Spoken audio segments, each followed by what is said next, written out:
They say the roads remember everything, every scream, every accident, every soul that never made it to the other side. I used to laugh at that. I'm Rafik, 22 years behind the wheel.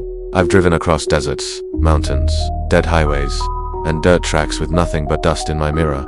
But that one night, I still can't sleep right because of it. It was mid-July, bone-dry heat in the day and unsettling chill at night. I was hauling construction equipment from Barmer to Jaipur, left late, around 11:30 p.m., expecting a quiet run. By 2 a.m., I was driving through a stretch called Rampur Bypass, a forgotten, rarely used section of the old NH25. No lights, no traffic, just me in the endless dark. You know that feeling when you suddenly know you're not alone, even if your eyes tell you otherwise. It hit me like a slap. I checked my mirrors, nothing. Rolled down the window, dead silence. Just the rumble of the engine and a chill crawling down my spine. Then I saw her, standing on the left side of the road, maybe 30 feet ahead. A woman, pale white saree, long braid falling down her back, not moving an inch. At first I thought maybe she was in trouble, maybe a local, or someone stranded, but something wasn't right.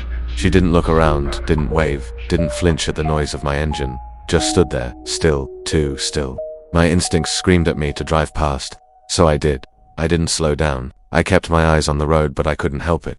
As I passed her, I glanced at the side mirror. She was gone, not there, not even behind, just vanished. I blinked, thinking maybe I missed her in the darkness, but my heart knew better. I'd seen enough night driving hallucinations to tell the difference. It wasn't in my head. Then ... 5 minutes later, I saw her again. Same woman, same side of the road, same white saree, but that wasn't possible. I hadn't taken any turns. There were no shortcuts, no way she could be ahead of me again. I stared hard, almost swerving, trying to believe I was wrong, but she was there, just standing, waiting. I pressed the accelerator. My truck roared forward, faster than I normally drive at night. My hands were shaking now. I didn't look in the mirror this time. I just wanted to get away. Then, about 10 minutes later, I saw her again. Same woman, same pose, same distance. That's when I knew something was terribly wrong. And the worst part, my fuel gauge, which was nearly full when I left the last station, was now dropping fast. Like something didn't want me to escape. The fuel gauge was dropping unnaturally fast. I knew my tank was full when I left Barmer. Something wasn't right. My mind was spinning with what I had seen or thought I'd seen. 3 times, the same woman, at the same distance, on the same road, without a way to get ahead of me. That's not possible. I tried to distract myself, turned on the radio, but all I got was static. Even the music had abandoned this stretch of road. I started talking to myself, anything to break the silence. Just a tired mind, hallucinations, long drive, lack of sleep.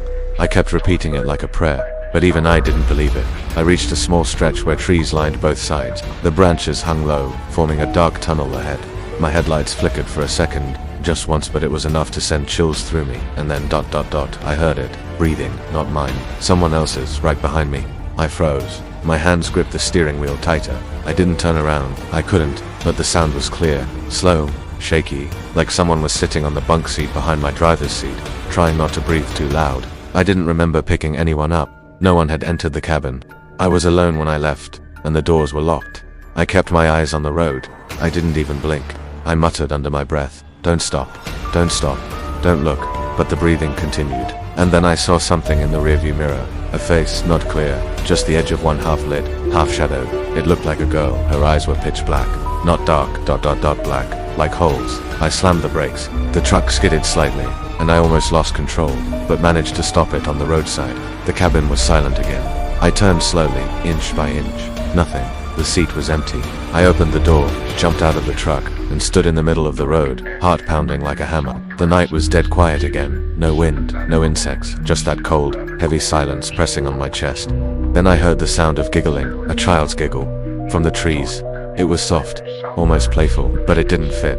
There were no children out here, no houses, no villages for miles. And then, a shadow moved behind the trees. Quick, too quick. I got back into the truck and locked the doors. Started the engine. It roared to life, but I felt like something was riding with me now. Something I couldn't see. I drove as fast as I could. I didn't care about potholes or the rattling cargo. I just needed to get off that stretch. But then, I saw her again. This time ...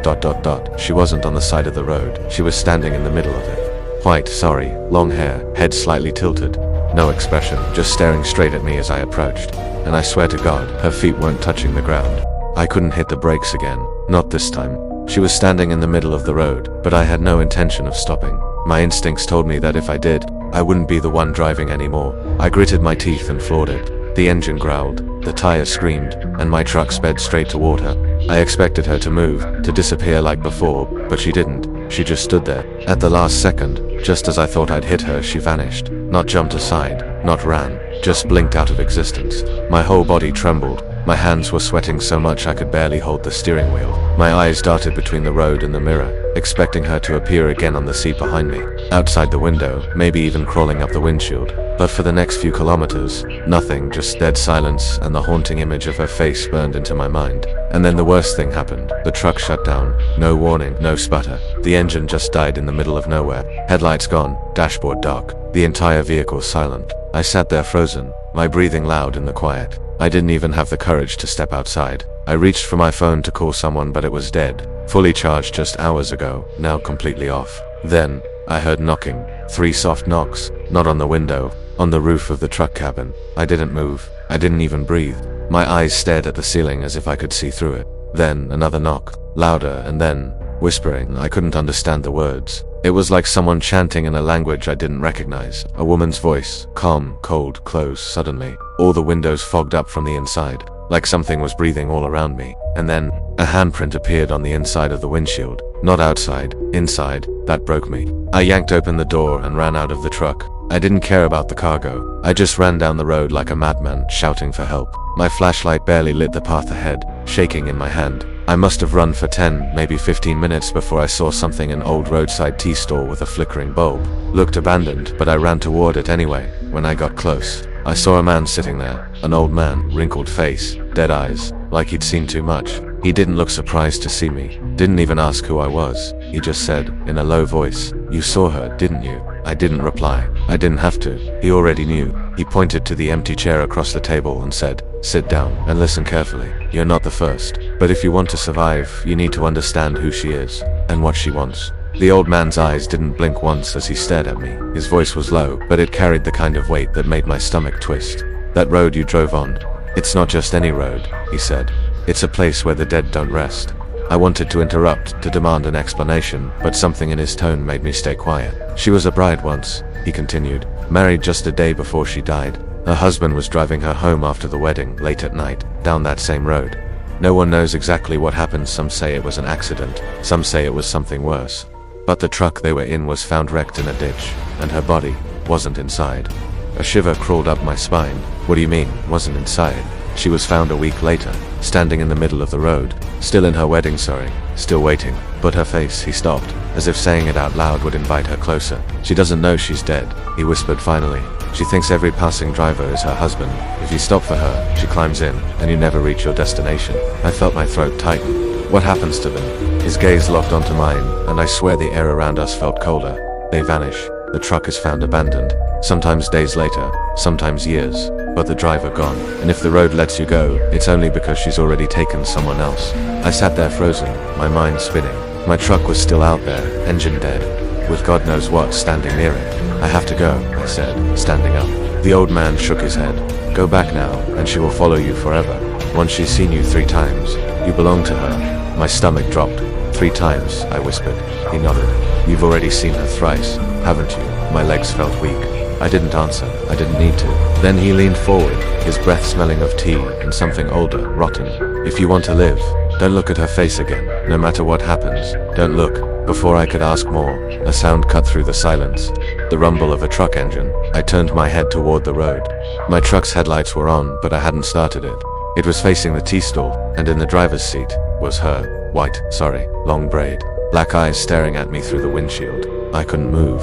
My feet felt nailed to the ground, my chest so tight I could barely breathe. The truck's headlights cut through the darkness, blinding me for a second, but I could still see her silhouette behind the wheel. Perfectly still, perfectly wrong. The old man's voice trembled. "Don't go near it. Whatever you do, don't answer if she calls your name."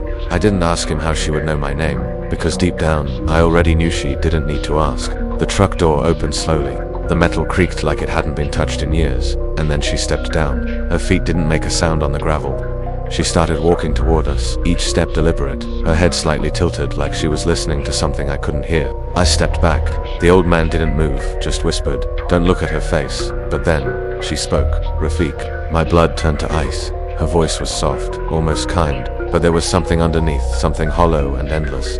I clenched my eyes shut and turned away. But I could feel her getting closer, could hear the rustle of her saree brushing the ground, or maybe the air. Then, a cold hand touched my arm. It wasn't the kind of cold you feel on a winter night. This cold sank into my skin, into my bones, like it was draining the life out of me. My knees buckled, and every instinct screamed at me to run, but my body wouldn't listen. The old man shouted something in that strange language I'd heard in my truck earlier. The grip on my arm loosened. I fell backward, gasping for breath. When I opened my eyes, she was gone. The old man grabbed my collar and pulled me to my feet. "Go," he hissed. "Go and never take this road again. If you survive tonight, she'll lose you. But if she sees your face one more time, you'll be hers forever." I didn't wait for more advice. I sprinted past the tea stall straight down the road until I found the faint glow of another highway in the distance. A trucker stopped for me, and I climbed in without looking back. I've never taken Rampur Bypass again. I avoid that entire district, but sometimes late at night, when I'm driving alone, I hear her voice in the static of my radio. Soft, almost kind. "Rafiq."